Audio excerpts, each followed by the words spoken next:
မလေးရှားနိုင်ငံကိုအလုပ်သွားလုပ်ဖို့ထွက်ခွာလာရင်လန်ခုလက်ထိုင်းနိုင်ငံနေဆက်မှာအသက်ရှူကျပ်ပြီးကွယ်လွန်ခဲ့တဲ့ချင်းလူငယ်တန်ပေါလမ်ကင်ရဲ့ရုပ်အလောင်းဟာဧပြီလ29ရက်နေ့မှာသူ့ရဲ့ဇာတိသွီးဗောင်းကျေးရွာကိုပြန်လည်ရောက်ရှိလာပြီးဖြစ်ပါတယ်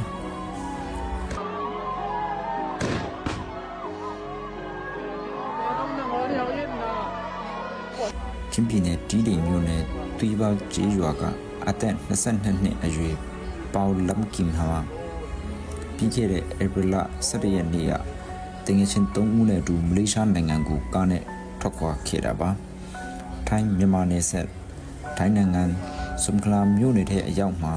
သူတို့စီးလာတဲ့ကားပေါ်မှာလူတွေအဆမတန်ပြည့်ကျက်နေတာကြောင့်အသက်ရှူကျပ်ပြီးလမ်းမောက်တင်ကွယ်လွန်ခဲ့ရတာဖြစ်ပါတယ်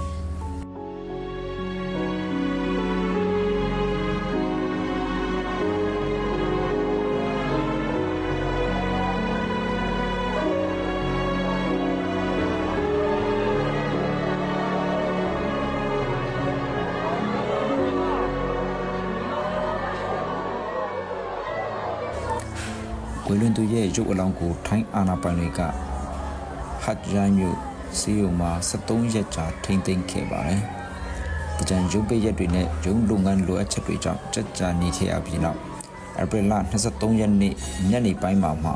စီယုံကနေအလောင်းထုယူခွင့်ရခဲ့တာပါ။အဲဒီနောက်မြောက်ဒီပကူ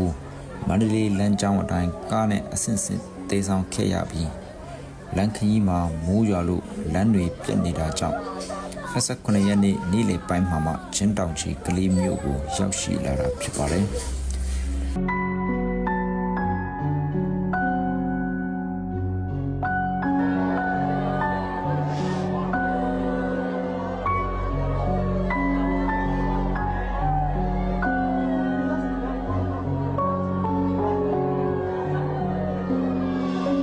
ဒီဖြစ်စဉ်မှာ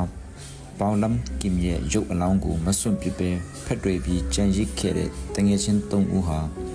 လက်ရှိမှာတော့ထိုင်းအာဏာပိုင်တွေရဲ့ဖမ်းဆီးခြင်းကိုခံထားရပါတယ်။သူတို့3ဦးကိုတရားမဝင်ဝင်ရောက်မှုနဲ့အမှုဖွင့်ထားပြီးတောင်ငွေပေးဆောင်တာတွေလှုပ်ဆောင်ပြီးမှမြန်မာနယ်စပ်ကိုပြန်လည်ပို့ဆောင်ခံရမယ့်အခြေအနေမှာရှိ